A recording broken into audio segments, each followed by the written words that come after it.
नमस्ते दोस्तों। आपने इंस्टाग्राम या यूट्यूब पे कभी ना कभी सिग्मा स्टोन स्टैच्यू देखा होगा, है ना? बड़े बड़े पत्थर के स्टैच्यूज जो एकदम पावरफुल और मिस्टीरियस लगते हैं। पर क्या आप जानते हैं कि ये मोआई स्टैच्यूज असल में क्या हैं? किसने बनाए, क्यों बनाए और कैसे बिना किसी मॉडर्न टेक्नोलॉजी के इतने बड़े पत्थर खड़े किए गए? आज हम इन्हीं सवालों के जवाब ढूंढेंगे एक फैसिनेटिंग कहानी के साथ। तैयार हो जाइए, क्योंकि जो सच सामने आने वाला है वो आपको हैरान कर देगा। मोआई स्टैच्यूज का इतिहास। मोआई स्टैच्यूज पैसिफिक ओशन के एक छोटे से आइलैंड ईस्टर आइलैंड या रापा नुई पर मौजूद हैं। यह आइलैंड चिले के पास है और दुनिया के सबसे आइसोलेटेड आइलैंड्स में से एक है। मोआई स्टैच्यूज एक प्रकार के बड़े बड़े स्टोन स्कल्पचर्स हैं जो ह्यूमन फिगर्स के रूप में बने हैं। कितने मोआई स्टैच्यूज हैं? आपको जानकर हैरानी होगी कि ईस्टर आइलैंड पर 828 मोआई स्टैच्यूज मौजूद हैं। हर स्टैच्यू अलग साइज और डिजाइन का है और इनमें से कुछ इनकम्प्लीट भी हैं। ये स्टैच्यूज आइलैंड के अलग अलग हिस्सों में पेए जाते हैं, पर इनमें से कई सेरेमोनियल प्लेटफॉर्म्स पर खड़े हैं जहां लोग इनकी पूजा किया करते थे। किसने बनाया?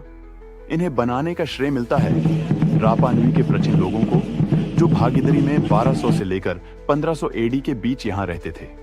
ये लोग इन स्टैच्यूज को अपने पूर्वजों के सम्मान में बनाते थे। ऐसा माना जाता है कि ये स्टैच्यूज उनकी शक्ति और उनके देवताओं के प्रति श्रद्धा को दर्शाते हैं। कितने लंबा और कितना बड़ा? मोआई स्टैच्यूज की ऊंचाई और वजन आपको हैरान कर देगा। ये स्टैच्यूज 13 फीट 7 मीटर तक ऊंचे हैं और चौड़ा टन तक का वजन रखते हैं। सबसे बड़ा मोआई स्टैच्यू, जिसे एल जिगांते कहा जाता है, इनकम्प्लीट है और 7 2 फीट 1 अड़ी से 22 मीटर लंबा है और इसका एस्टिमेटेड वेट 145 से लेकर 165 टन है। क्यों बनाए गए? साइंटिस्ट्स और आर्कियोलॉजिस्ट्स का मानना है कि ये स्टैच्यूज स्पिरिचुअल और कल्चरल पर्पसेस के लिए बनाए गए थे। रापा नुई के लोग समझते थे कि मोआई स्टैच्यूज उनके एंसेस्टर्स की आत्मा को शक्ति देते हैं और उन्हें प्रोटेक्शन और सफलता देते हैं। इन्हें बनाने की टेक्निक सबसे चमत्कार की बात यह है कि इतने बड़े और भारी पत्थरों को बिना किसी मॉडर्न टेक्नोलॉजी के कैसे बनाया गया होगा। ये स्टैच्यूज वोल्केनिक तुफ, एक प्रकार के सॉफ्ट रॉक से बनाए गए हैं। रापा नुई के लोगों ने अपने हथियार और टूल्स का यूज करके इन्हें कार्य किया। फिर इन्हें एक जगह से दूसरी जगह ले जाने के लिए लॉग्स और रोप्स का इस्तेमाल किया जाता था। साइंटिफिक रिसर्च के अनुसार साइंटिस्ट्स ने इनके बारे में कई सालों तक रिसर्च की है। आर्कियोलॉजिस्ट्स ने यह डिस्कवर किया है कि मोआई स्टैच्यूज के नीच बड़े बड़े बॉडीज भी हैं जो धरती के अंदर छुपे हैं। ये डिस्कवरीज इनके हिस्टोरिकल सिग्निफिकेंस को और भी रोचक बनाती हैं। मोआई स्टैच्यूज की कहानी ईस्टर आइलैंड एक समय घने जंगल से घिरा था, पर मोआई स्टैच्यूज बनाने के लिए वहां के लोगों ने सारे पेड़ काट दिए। इसका परिणाम यह हुआ कि रिसोर्सेज की कमी हो गई और उनका समझ ध्वस्त हो गया। ये एक बड़ा सबक है कि कैसे हमें अपने एनवायरनमेंट का ध्यान रखना चाहिए। तो दोस्तों, मोआई स्टैच्यूज सिर्फ एक हिस्टोरिकल आर्टिफैक्ट नहीं है, बल्कि एक पूरी सिविलाइजेशन की कहानी है। उनकी मेहनत, आस्था और गलतियों की दास्तान है। आपका क्या विचार है इन मोआई स्टैच्यूज के बारे में? अगले एपिसोड में हम किसी नए मिस्ट्री की बात करेंगे।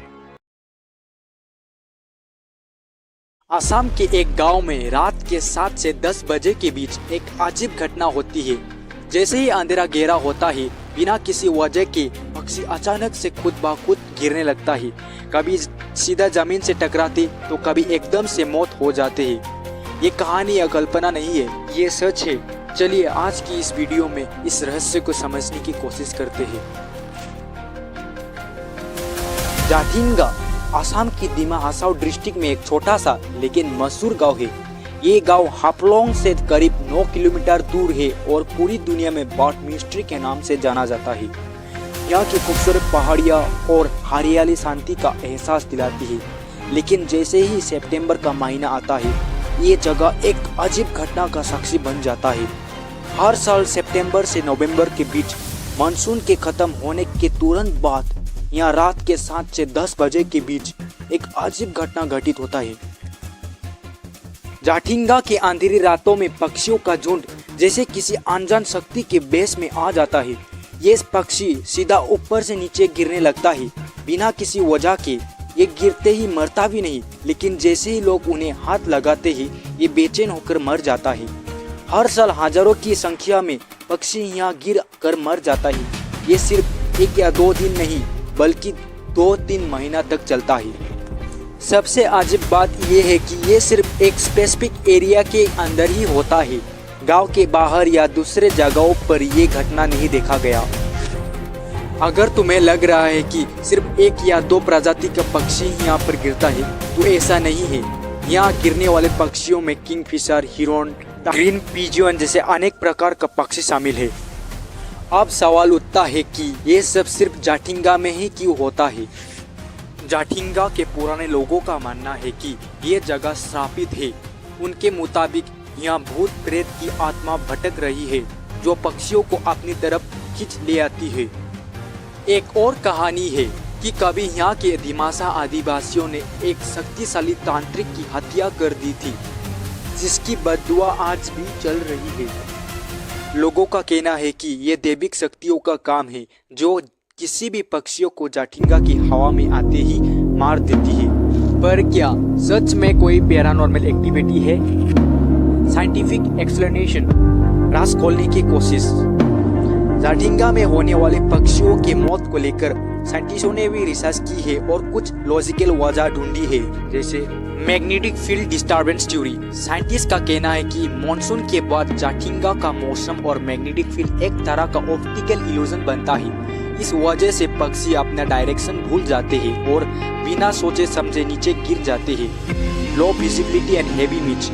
सितंबर-नवंबर के महीने में यहाँ बहुत ज्यादा फॉग और मिस्ट होते हैं। रात के वक्त पक्षी कन्फ्यूज हो जाता है और ज्यादा लाइट होने पर अपने पथ से भटक जाते हैं। ये रात के समय लाइट सोर्सेस की तरह अट्रैक्ट हो जाते हैं और गिर जाते हैं।